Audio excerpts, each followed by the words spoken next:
Hello everyone, welcome back to the SSP classes. तो अब तक जो हम लोग डील कर चुके हैं that is mitosis. Last class में हम लोगों ने माइटोसिस भी पढ़ चुका था, उसको रिवीजन भी अच्छे से कर लिया एंड उससे रिलेटेड जो क्वेश्चंस हम लोग को देखने थे वो भी हम लोगों ने डील किया है। The next one is meiosis. Cell division का जो दूसरा पार्ट है, जो दूसरा टाइप है, वो हम लोग देखेंगे दैट इज़ मियोसिस। जैसे माइटोसिस को हम लोगों ने इक्वेशनल डिवीजन कहा, और क्यों कहा? क्योंकि इसमें क्रोमोसोम का नंबर क्या रहता है? इक्वल रहता है पेरेंट सेल के अंदर भी, और आफ्टर डिवीजन जो डॉटर सेल बनते हैं उनके अंदर क्रोमोसोम का नंबर क्या रहता है? इक्वल रहता है। देयरफॉर इसको क्या कहते हैं? Equational division. The next one is meiosis. Meiosis को हम लोग रिडक्शन डिवीजन कहते हैं। क्यों? क्योंकि इसमें क्रोमोसोम का नंबर हाफ हो जाता है, यानी इसमें रिड्यूस हो जाता है कोई चीज़, वो क्या है? क्रोमोसोम का नंबर।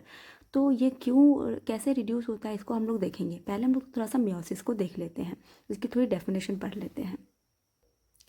तो अगर मैं मियोसिस का डेफिनेशन देखूं तो meiosis is a type of cell division that reduces the chromosome number by half.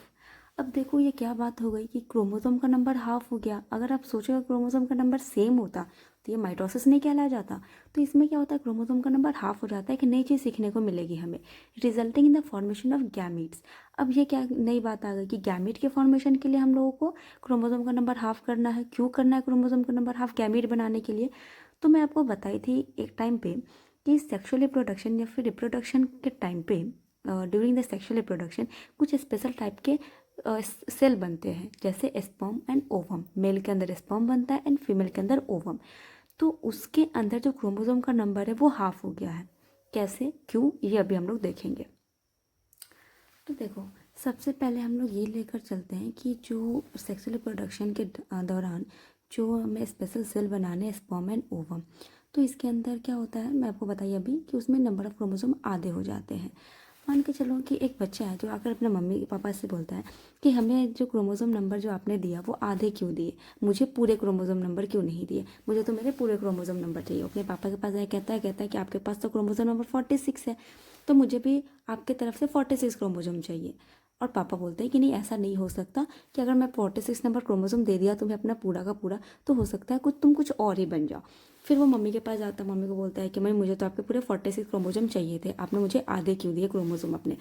तो पहले हम लोग देखते हैं कि अगर ये 46 क्रोमोसोम ही आ जाए स्पर्म के अंदर, जो स्पर्म हेल्प करेगा रिप्रोडक्शन में, तो फिर क्या होगा। तो देखो, ये जो मेल पेरेंट है ये बनाएंगे स्पर्म, स्पर्म बनाएंगे। अब वो बच्चे को क्या चाहिए? 46 का 46 क्रोमोसोम चाहिए। तो पापा बोले कि चलो मैं तुम्हें समझाता हूँ। देखो, तुम्हारे स्पर्म में मैं क्या किया कि 46 क्रोमोसोम नंबर दे दिए। जो अपने मम्मा के पास गया और अपने माँ को बोला कि मुझे भी आपके 46 क्रोमोसोम चाहिए।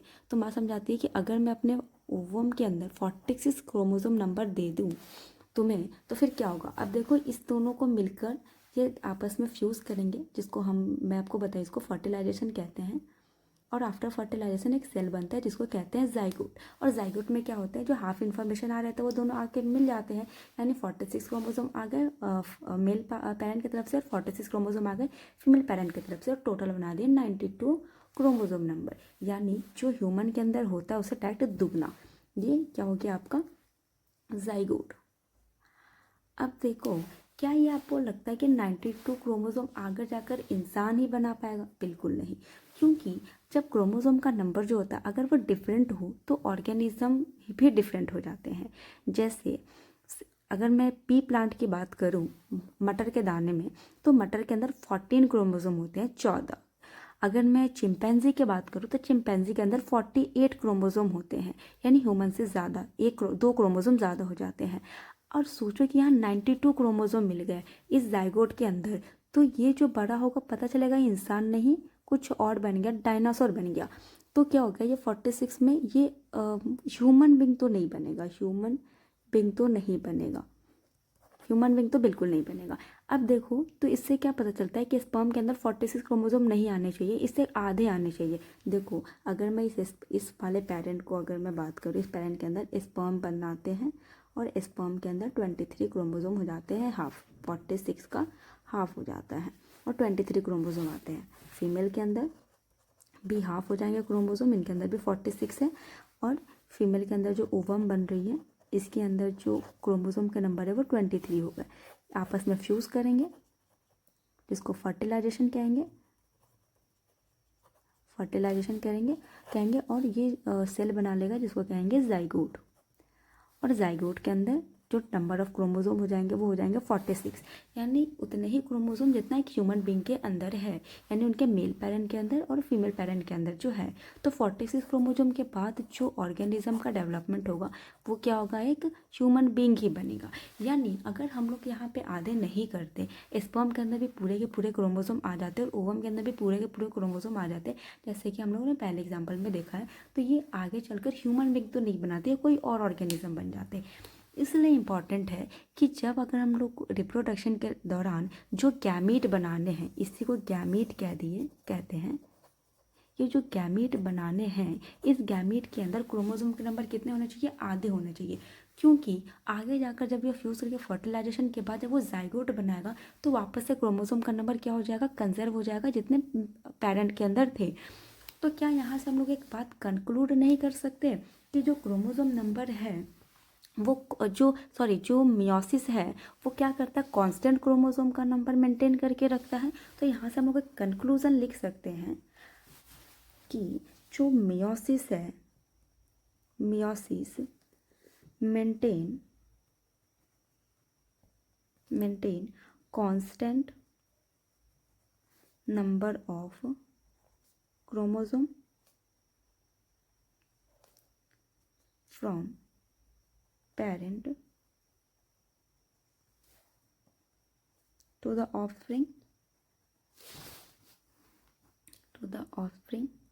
यानी जो पेरेंट के अंदर जितना नंबर ऑफ क्रोमोसोम है सेम उतना ही नंबर ऑफ क्रोमोसोम उनके बच्चे के अंदर भी रहे, ताकि वो जो ह्यूमन का जो बेबी है वो ह्यूमन ही हो सके, एलिफेंट का बेबी जो है वो एलिफेंट ही हो सके। इसके लिए बहुत इंपॉर्टेंट है कि दोनों के अंदर जो क्रोमोसोम का नंबर है वो इक्वल होने चाहिए। तो ये रीज़न है। तो अब उस बच्चे को समझ आ गया होगा कि जो वो डिमांड कर रहा है कि नहीं, मुझे अपने मेल पेरेंट के अंदर यानी फादर के अंदर से भी मुझे उनके बॉडी में जितने नंबर ऑफ क्रोमोसोम है 46, स्पर्म के साथ भी 46 क्रोमोसोम आए और मुझे फादर की तरफ से भी 46 क्रोमोसोम मिले एंड मदर के अंदर से भी 46 क्रोमोसोम मिले। ये टोटली इम्पॉसिबल बात है अगर उसको ह्यूमन बींग ही बनना है तो। और आपको पता है कि ह्यूमन बींग के जो बच्चे वो ह्यूमन बींग ही होंगे, जो एलिफेंट के बच्चे हैं वो एलिफेंट ही होते हैं, जो टाइगर के बच्चे हैं वो टाइगर ही होते हैं। इसमें क्या होता है, क्रोमोसोम का नंबर कंजर्व रहता है, कांस्टेंट रहता है from parent to the offspring. तो हमें समझ आ गया कि मियोसिस में क्रोमोसोम के नंबर आधे क्यों होने चाहिए। तो अब हम लोग देखते हैं इसके अंदर, जैसे हम लोगों ने माइटोसिस में जो प्रोसेस देखा था, माइटोसिस में कैसे क्रोमोसोम के नंबर कंजर्व रह रहे हैं, अब हम लोग देखेंगे कि मियोसिस के अंदर क्रोमोसोम के नंबर आधे कैसे हो जा रहे हैं। तो मियोसिस स्टार्ट करने से पहले ऐसा समझो कि क्या होगा कि सेल को डिवाइड करना, तो उसके लिए उसके पास कुछ प्रिपरेशन होनी चाहिए। तो प्रिपरेशन में क्या हुआ, जैसे जैसे सेल की ग्रोथ होती है, ये सेल की जब ग्रोथ हो रही है, ये न्यूक्लियस जो रह गया इसके अंदर और ये सेल की ग्रोथ होते जा रही है, तो क्या होगा, न्यूक्लियस का भी पहले डिवीजन होता था। न्यूक्लियस का डिवीजन होने के लिए क्या चाहिए, हमारे न्यूक्लियस के अंदर का जो मटेरियल है उसको भी क्या होना पड़ेगा, डिवाइड होकर 2 बनना पड़ेगा, है ना। तो देखो क्या होता है, ये जो पहले से मेरा एक क्रोमैटिन था, अंदर का जो डीएनए है वो क्या हो जाएगा, डबल हो जाएगा। ये क्या है, ये इसका डबल कर लिया। अब क्या होगा, अब जब ये नेक्स्ट जाएगा, सेल और ग्रो होने लगा, अब न्यूक्लियस क्या होगा, टूटना स्टार्ट होगा। तो इसी में हम लोगों ने माइटोसिस डील कर रखा है। And now the next topic is meiosis. अब हमें मियोसिस को पढ़नी है। तो देखो मियोसिस जो होता है ना, मियोसिस के इटसेल्फ 2 फेज होते हैं। देखो कौन कौन से फेज होते हैं। तो मियोसिस के जो 2 फेज होते हैं, पहला फेज होता है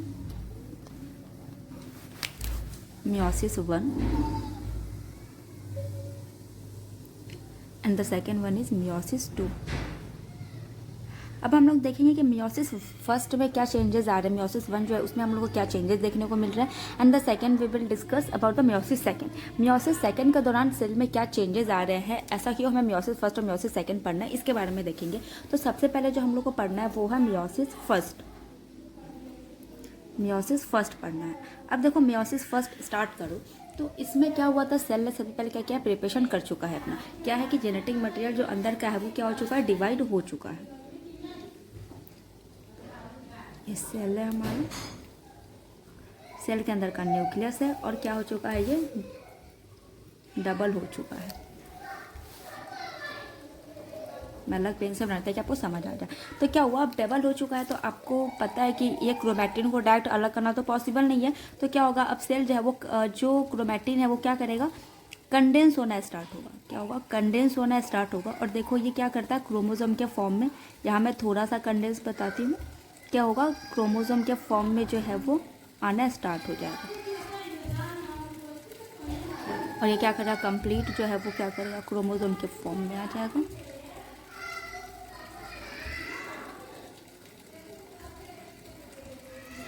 जो नेक्स्ट जब ये क्या करता है, जब क्रोमोसोम के फॉर्म में आ जाता है तब क्या होता है, इसकी पेयरिंग होना स्टार्ट होती है। अगर आप याद करो तो माइटोसिस में मैं कहीं नहीं बोली थी कि क्रोमोसोम में पेयरिंग होती है। ये डिफरेंस है मियोसिस में और माइटोसिस में। देखो अब पेयरिंग जो होगी तो एक जैसे क्रोमोसोम जो है वो पेयर में लग जाएंगे। क्या होता है, चलो मैं पेयरिंग जो हो रहा है उसको मैं 2 कलर से दिखा दूंगी ताकि आपको समझने में आसान होगा। देखो ये इसका पेयर जो है, मान के चलो ये मेल है, तो इसकी जो पेयर होगी वो एक फीमेल हो जाएगी। तो आपको समझाने के लिए ये पेयरिंग कैसे होती है, देखो मैं ह्यूमन का एग्जांपल लेकर आपको मियोसिस और माइटोसिस समझाई थी। यानी आपको पता है कि ये जो नंबर होगा वो 46 होगा, क्योंकि ह्यूमन के अंदर जो क्रोमोसोम होते हैं, ह्यूमन के अंदर क्रोमोसोम का नंबर होता है 46। ठीक है, 46 क्रोमोसोम होते हैं। मैं यहाँ आपको समझाने के लिए शार्ट ली हूँ, जैसे कि मैं पहले ली थी, यहाँ पे समझाने के लिए। और होंगे ये कैसे, 46 होंगे।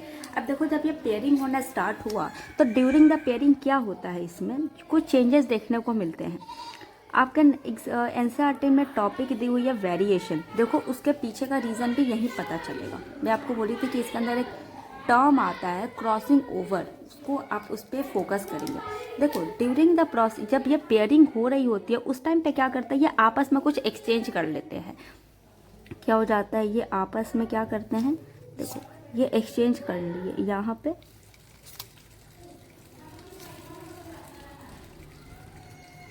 ये क्या किया, आपस में कुछ एक्सचेंज कर लिए। अब देखो ये ही क्या करता है, जो ये चेंज किया ना, इस टर्म को बोलते हैं क्रॉसिंग ओवर। और इसी की वजह से वेरिएशन देखने को मिलता है। यानी जो हम अपने पेरेंट्स से जो डिफरेंट दिखते हैं और अपने सिबलिंग से जो डिफरेंट दिखते हैं ना, उसके पीछे का रीज़न यही है। क्या कर लिया, ये थोड़ा सा आपस में एक्सचेंज कर लिया जेनेटिक मटेरियल। अब देखो इसको अगर मैं आपको यहाँ बड़ा बना के दिखाऊँ तो यार ध्यान से देखो कि कुछ ऐसा बना। पहले तो ये ऐसा था, ऐसा था,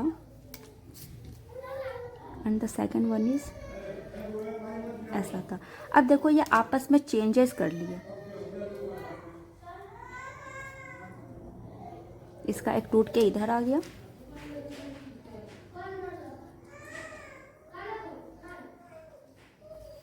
जब ये चेंजेस किया ना, इसी को बोलते हैं क्रॉसिंग ओवर। क्या बोलते हैं इसको, क्रॉसिंग ओवर। यानी आपस में क्रॉस करके यहाँ पे चेंजेस करके और जेनेटिक मटेरियल में क्या किया, आपस में एक्सचेंज कर लिया। और ये क्या क्रिएट करता है, इट्स क्रिएट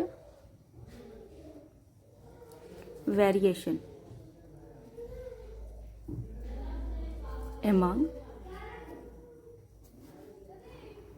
among siblings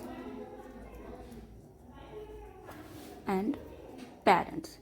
यही क्या होता है, जो हम अपने पेरेंट्स से जो डिफरेंट दिखाई देते हैं और जो हम अपने सिबलिंग से आपस में जो डिफरेंट दिखते हैं, वेरिएशन जो दिखता है, वो इसी की वजह से होता है। क्या करता है, यहाँ पे क्रॉसिंग ओवर कर लेता है और करके क्या करता है, जेनेटिक मटेरियल का एक्सचेंज कर देता है। अब देखो यहाँ पे क्रॉसिंग ओवर भी हो गई। अब क्या होगा, हमें तो 2 सेल बनाना है, यानी न्यूक्लियस का डिवीजन करना है। तो क्या करते हैं, आपको याद होगा लास्ट क्लास में जो थे, यहाँ पे 2 लोग आते थे जो क्या करते थे, इसको खींच के अलग करते थे। अब देखो ये लोग यहाँ आ चुके हैं और वापस से क्या होगा, ये जो आपका न्यूक्लियर मेम्ब्रेन है, क्योंकि ये डायरेक्टली इसको तो अटैच कर नहीं पाएंगे, तो इस न्यूक्लियर मेम्ब्रेन का क्या होगा, ब्रेकडाउन होगा। और ये जो बाहर के ये जो सेंट्रियोल नाम भी मैं आपको बताई थी, आपको फर्दर क्लासेस में जानने को मिलेंगे। आप ऐसा समझो कि 2 लोग यहाँ पे साइड में आ गए हैं और ये पकड़ के क्या करेंगे, अलग कर देंगे।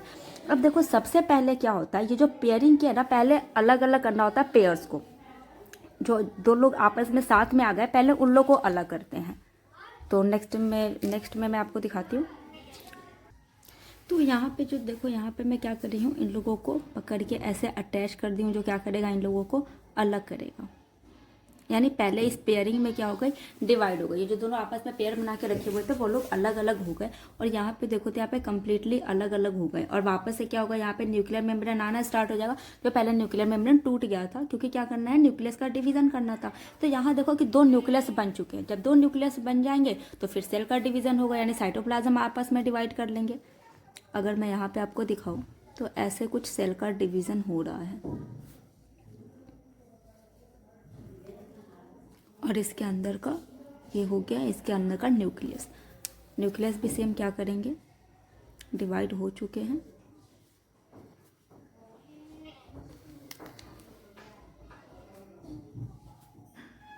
यानी अगर मैं आपको दिखाऊं, अगर आप यहाँ देख पा रहे हो तो देखो यहाँ पे जो न्यूक्लियस के अंदर जो क्रोमोसोम है जो आपस में डिवाइड हुए हैं वो आधे हो गए हैं। अगर मैं पहले यहाँ जो 4 बनाई थी एक सेल के अंदर, 2 न्यूक्लियस के अंदर 2-2 आ गए हैं क्रोमोसोम, यानी क्या होगा, यहाँ पे क्रोमोसोम का नंबर आधा हो गया। इसी से क्या पता चलता है जो मियोसिस है वो कैसा डिवीजन है, रिडक्शन डिवीजन, यानी क्रोमोसोम के नंबर में क्या हो गया है, रिडक्शन हो गया, कम हो गए हैं। देखो ये अंदर का न्यूक्लियस हो गया एंड ये होता है क्रोमोसोम।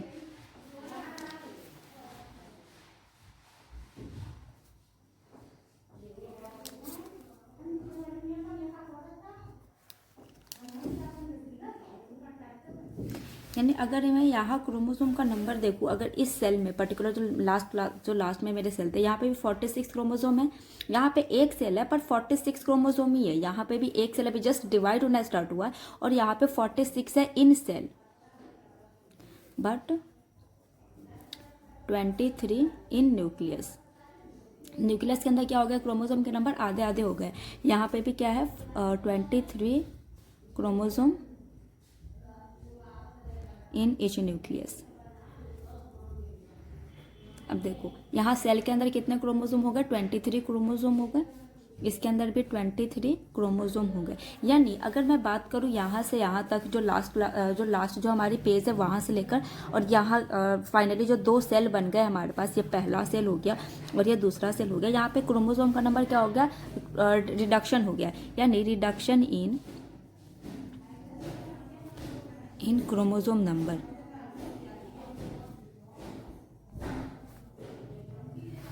पहले जो क्रोमोसोम, मान लो पहले कि मैं क्रोमोसोम का नंबर, क्रोमोसोम को डिनोट करती हूँ इनिशियली क्रोमोसोम का जो नंबर है अगर वो x है, तो after meiosis first chromosome number बराबर x/2 क्या हो गए, आधे हो गए। अब देखो मियोसिस फर्स्ट यहाँ पे कंप्लीट हो जाता है, 2 सेल बन गए, डिवाइड हो गया। अब मियोसिस सेकेंड में क्या होता है, ये जो डीएनए का अमाउंट जो डबल हुआ था ना, ये मेरा पहला डीएनए का अमाउंट था। पहले तो इतना में ही एक डीएनए था। अब क्या हुआ, जब ये डबल होके यहाँ पे डीएनए का अमाउंट जो डबल किया था, तो डीएनए का अमाउंट को भी क्या करना होगा, जो पहले था उसी के उतना ही लाना होगा ना। डीएनए जो डबल हुए हैं उसको भी आधे आधे में बांटने हैं। तो यहाँ से स्टार्ट होता है मियोसिस सेकेंड। अब जब वो सेल मियोसिस सेकंड में एंटर करेगा, ये मेरा पहला सेल है एंड ये दूसरा सेल जो है, अब ये क्या करेगा, मियोसिस सेकंड में एंटर करेगा। मैं एक सेल को दिखाती हूँ, सेम इसी तरीके से दूसरा सेल भी डिवाइड करेगा। अब देखो जब ये सेल जब मियोसिस सेकंड में यहाँ जाएगा तो सबसे पहले क्या होता है, आपको पता है कि ये पहले क्या करेगा, ये वापस से थोड़ा सा ये अनकंडेंस्ड हो जाता है, डिकंडेंस्ड हो जाता है, और वापस से क्या होते हैं, पहले मैं चलो डिकंडेंस करके बता देती हूँ। ये वापस से थोड़े से डिकंडेंस हो जाते हैं एंड देन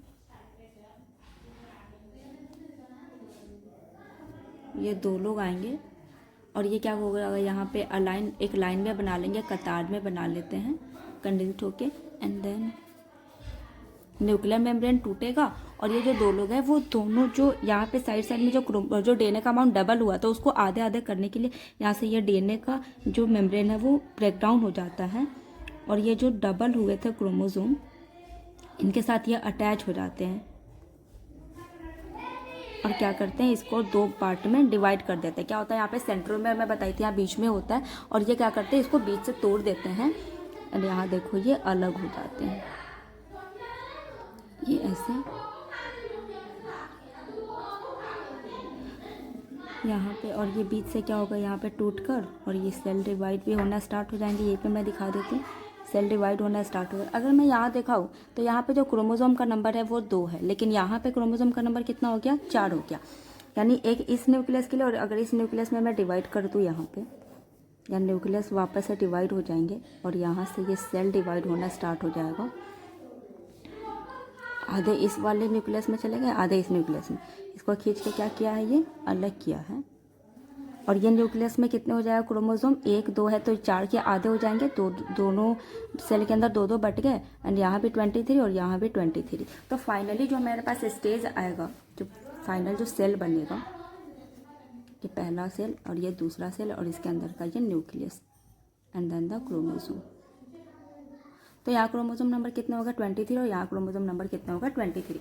देखो कि सेकंड वाले क्वेश्चन में जो हमारे क्रोमोसोम हैं वो वापस से आधे आधे नहीं हुए हैं, क्योंकि जो सेंट्रोमेयर है ना, ये बीच में जो सेंट्रोमेयर था, ये बीच में इसका क्या हुआ, आपस में ये ब्रेक कर गए। ये दोनों लोग इसको खींच रहे हैं और आधे आधे में डिवाइड कर दिए। और आपको मैं बता चुकी हूँ कि जो क्रोमोसोम का नंबर होता है, क्रोमोसोम का जो नंबर डिसाइड करते हैं हम लोग, वो बराबर होता है सेंट्रोमेयर के नंबर के। सेंट्रोमेयर के नंबर के, जितना सेंट्रोमेयर का नंबर होगा उतना ही क्रोमोसोम का भी नंबर होगा। यहाँ देखो तो यहाँ सेंट्रोमेयर जो है वो टूट के 4 बना लिया, 1 2 3 4, और फिर ये 2 न्यूक्लियस में आधे आधे डिवाइड हो गए। देन वहाँ 1 2 3 4, 4 तो है ही, लेकिन इस न्यूक्लियस के अंदर 2 आ गया, इस न्यूक्लियस के अंदर 2 आ गया। अगर मैं स्टार्टिंग से लेकर चलूँ तो इसके अंदर 23 क्रोमोसोम तो पहले थे। अगर मैं ह्यूमन के केस में बात करूँ, यहाँ 23 क्रोमोसोम थे, यहाँ पे अभी 23 क्रोमोसोम है क्योंकि अटैच हुआ है। यहाँ पे क्रोमोसोम नंबर जो है वो टूटे, सेंट्रोमेयर जो टूटे हैं, और ये यहाँ पे बना लिया 46।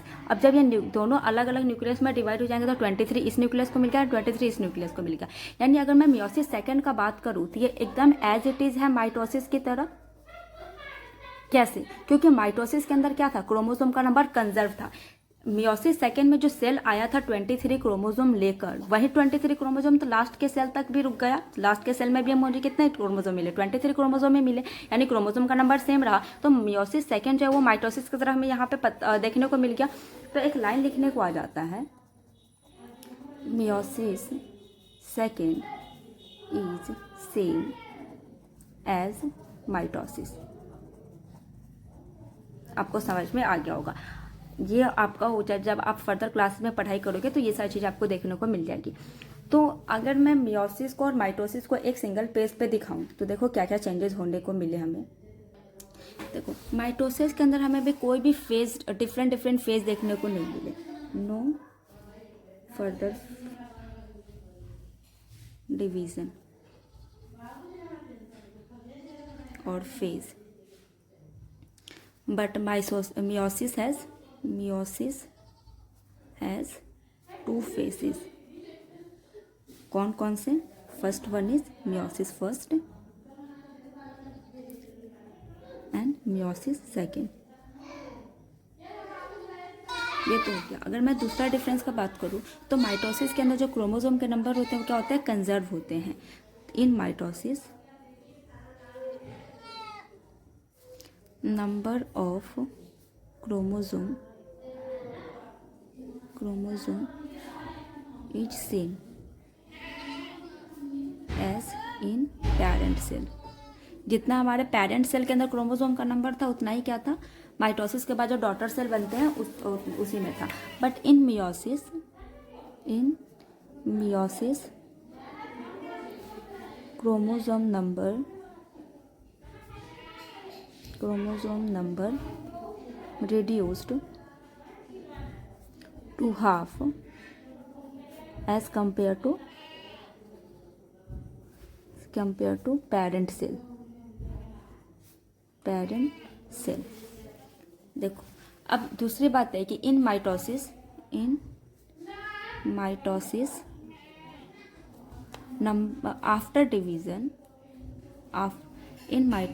After division total number of cell is 2। Total number of cell, और इसको अच्छा होगा लिखना daughter cell is 2। But meiosis में हम लोगों ने क्या देखा, in meiosis after division division total number of daughter cell is 4।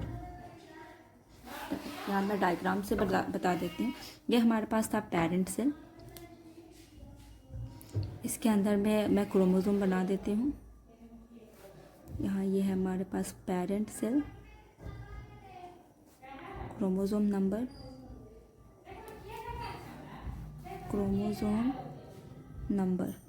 Parent cell है, क्रोमोसोम नंबर 46 है। आफ्टर डिवीज़न कितने सेल बने थे? 2 सेल बने थे।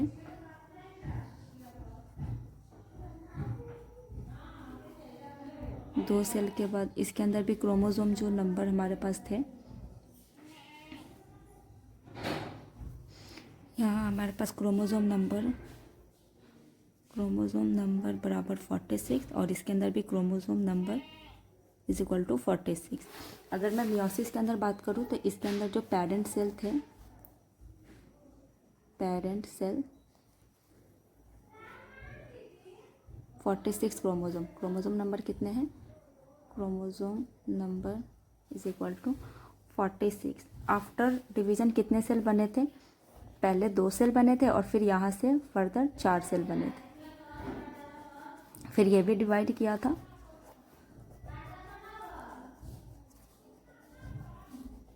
4 सेल। इसके अंदर न्यूक्लियस, ये क्या हो गया था? यहाँ तक मियोसिस फर्स्ट था, उसके बाद फिर फर्दर जब मियोसिस सेकेंड से 4 सेल बने थे, यानी टोटल नंबर ऑफ सेल कितने हो गए थे? Finally 4 cell. और इसके अंदर क्रोमोसोम नंबर कितना था? क्रोमोसोम नंबर अगर मैं यही बात कर लूँ तो देखो, क्रोमोसोम नंबर का अगर मैं बात करूँ तो ये कितने हो गए थे? 23। यानी क्या हुआ था इसमें? क्रोमोसोम का नंबर जो है वो आधे हो गए थे। अगर मैं लास्ट एक और डिफरेंस की बात करूँ तो लास्ट था in mitosis no crossing over, कोई क्रॉसिंग ओवर नहीं था मियोसिस में। In meiosis crossing over present, और यही क्रॉसिंग ओवर क्या करता था? वेरिएशन क्रिएट करता था। प्रेजेंट क्या करता था? ये क्रॉसिंग ओवर जो है वो किसको आगे जाके इंड्यूस करता है? वेरिएशन को इंड्यूस करता है। तो ये आपको डिफरेंस समझ में आ गया होगा कि माइटोसिस में और मियोसिस में क्या डिफरेंस होते हैं। तो अगर मैं इसको एक सिंगल पेज में दिखाऊं तो देखो कैसे कैसे डिवीजन हुआ। चाहे पहले जेनेटिक मटेरियल चाहे वो दुगना हो गया और कंडेंस्ड हो क्या हुआ? क्रोमोसोम के फॉर्म में आ गया। अभी यहाँ पे कितने क्रोमोसोम है? 46 क्रोमोसोम है। इन ह्यूमन के केस में हम लोग बात करते हैं, क्रोमोसोम का नंबर कितना हो गया? 46 हो गया। ठीक है, यहाँ पे ये वाले सेल यहाँ पे आए, 46 क्रोमोसोम लेकर आए हैं। कैसे पता चला 46 क्रोमोसोम है? क्योंकि सेंट्रोमेयर का जो नंबर है वो कितना है? 46 है। और फर्दर डिवाइड हुआ क्या हुआ? 2 सेल बना दिए और 2 सेल के अंदर कितना हो गया? 1 2, यानी इसी 46 का जो बस डीएनए का अमाउंट जो डबल हुआ था वही आपस में टूटकर अलग अलग हो गए जैसे पहले के सेल में थे। और यहाँ पे भी क्रोमोसोम का नंबर 46 हो गया और 46 हो गया। क्रोमोसोम 46 क्रोमोसोम यानी कितने? 2 सेल और क्रोमोसोम नंबर क्या है? Chromosome number same. यहाँ देखो तो यहाँ कितने सेल बने? और 2 डॉटर सेल बने, डॉटर सेल। और ये कैसे हो गए थे? ये पेरेंट सेल थे, ये पेरेंट सेल थे। और पेरेंट सेल से कितना होगा? जो डॉटर सेल बने उसके अंदर कितने हैं? क्रोमोसोम नंबर जो है वो सेम हो जाएगा और 2 सेल बने। अगर मैं मियोसिस के केस में देखूँ तो जब मैं मियोसिस स्टार्ट करी थी तो यहाँ पे जो मियोसिस के ये तुम्हारे पेरेंट सेल हो गए। अगर मैं यहाँ बात करूँ तो यहाँ 46 क्रोमोसोम ही है। यहाँ पे क्रोमोसोम नंबर भी 46 ही है, बस यहाँ डीएनए का अमाउंट डबल हो गया है। क्रोमोसोम डीएनए जो अमाउंट है वो डबल हो गया है, डीएनए अमाउंट डबल।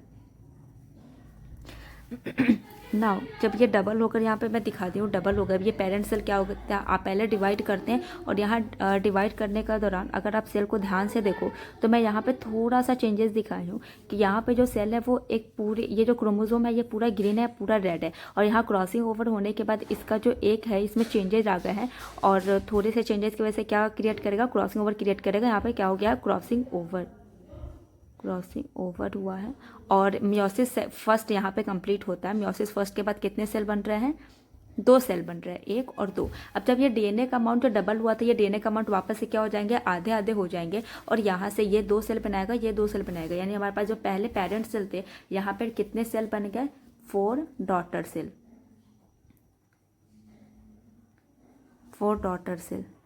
यहाँ क्रोमोसोम का नंबर बात करो तो यहाँ पे 46 क्रोमोसोम है, सॉरी यहाँ पे एक एक बनेगा, मतलब आधे, यहाँ से मैं आधे आपको दिखा रही हूँ। अगर यहाँ पे आप 4 बना दो तो यहाँ पे 2 बना दोगे, तो यहाँ पे क्या हो गया, जो क्रोमोसोम नंबर है वो 23 है, यहाँ पे क्रोमोसोम नंबर कितने हैं, 23 हो गए हैं। अब देखो जब यहाँ पे क्रोमोसोम नंबर जो 23 हो गए तो वापस से ये डिवाइड करके डीएनए का अमाउंट जो डबल हुआ था उसको अलग अलग करेंगे एंड फर्दर जो हमारे पास क्रोमोसोम नंबर है यहाँ पे जितना सेंट्रोमियर उतना ही क्रोमोसोम, यानी 23 एंड 23। अगर मैं पेरेंट सेल से कंपेयर करूँ तो क्रोमोसोम जो नंबर है, क्रोमोसोम नंबर कितना हो गया है, हाफ हो गए हैं एज़ कंपेयर टू किसके, पेरेंट सेल के। क्योंकि जो कंपैरिजन है हम लोग जहाँ से सेल को डिवाइड करना स्टार्ट किए हैं वहाँ से कंपेयर करना भी स्टार्ट करेंगे। तो पेरेंट सेल से क्या हो गया, जो क्रोमोसोम का नंबर है वो आधे हो गए हैं और मियोसिस के बाद कितने डॉटर सेल बन रहे हैं, 4 डॉटर सेल बन रहे हैं और माइटोसिस के अंदर 2 डॉटर सेल बन रहे हैं। तो इस तरीके से आपको माइटोसिस और मियोसिस में फ़र्क समझ में आ गया होगा।